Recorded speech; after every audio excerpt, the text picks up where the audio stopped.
Presiden Joko Widodo menegaskan tidak ikut campur dalam rancangan kabinet pemerintahan Presiden terpilih Prabowo Subianto. Namun jika Prabowo mengajaknya berdiskusi, Jokowi mengaku tidak akan menolak.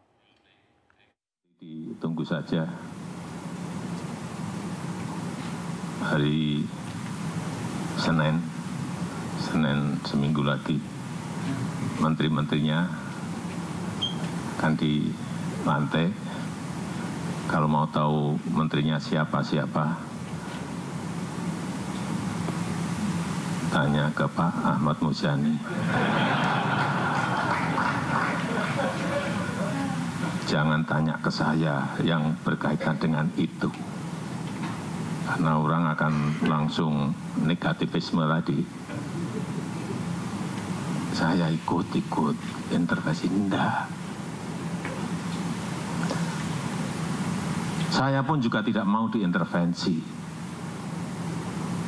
untuk urusan hak prerogatif. Jadi sama, saya juga tidak ingin ikut-ikutan. Tapi kalau ditanya, ya saya jawab. Kalau ditanya, kalau nggak ditanya, saya nggak akan jawab. Pak, gimana ini? Menurut Bapak, Pak Andri Rosadi? Nah, saya jawab. Kalau enggak. Meskipun kemarin kita makan malam 2,5 jam, enggak. Kalau enggak ditanya, saya enggak akan. Karena saya sama, saya juga tidak mau hak prerogatif saya diintervensi siapapun.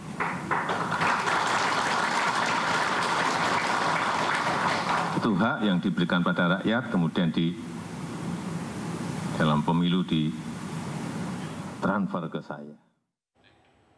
Pemirsa, beredar informasi adanya kementerian baru yang sebagian merupakan pengembangan dari kementerian yang ada. Selain itu, beredar juga informasi ada 13 komisi yang diduga akan dibentuk DPR beserta mitra-mitranya. Namun Wakil Ketua DPR RI Adis Kadir menyebut komposisi komisi masih dibahas dan baru akan diumumkan 14 Oktober 2024.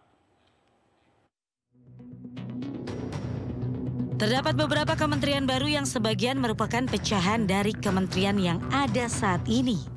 Di antaranya yaitu Kementerian Kehutanan, Kementerian Lingkungan Hidup, Kementerian Pekerjaan Umum, Kementerian Perumahan Rakyat, Kementerian Transmigrasi, Kementerian Hukum, kemudian Kementerian HAM, Kementerian Pariwisata, Kementerian Ekonomi Kreatif, Kementerian Pekerja Migran Indonesia, dan Badan Gizi Nasional.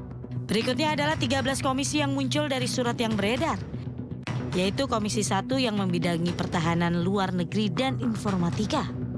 Komisi 2 membidangi pemerintahan dalam negeri, pertanahan, dan pemberdayaan aparatur. Komisi 3 yang membidangi penegakan hukum. Komisi 4 membidangi pertanian, kehutanan, dan kelautan. Komisi 5 membidangi infrastruktur dan perhubungan. Komisi 6 membidangi perdagangan, kawasan perdagangan, dan pengawasan persaingan usaha. Komisi 7 membidangi perindustrian, UMKM, ekonomi kreatif, pariwisata, dan sarana publikasi. Komisi 8 membidangi agama, sosial, perempuan, dan anak. Komisi 9 membidangi kesehatan, ketenagakerjaan, dan jaminan sosial. Komisi 10 membidangi pendidikan, olahraga, dan riset. Komisi 11 membidangi keuangan, perencanaan pembangunan nasional, moneter, sektor jasa keuangan. Komisi 12 membidangi energi, sumber daya mineral, lingkungan hidup, dan investasi. Dan terakhir, Komisi 13 yang membidangi hukum dan HAM. Namun sekali lagi jumlah dan komposisi komisi di DPR tersebut baru sebatas rumor berdasarkan surat yang beredar. Pengumuman resminya akan disampaikan pada 14 Oktober mendatang.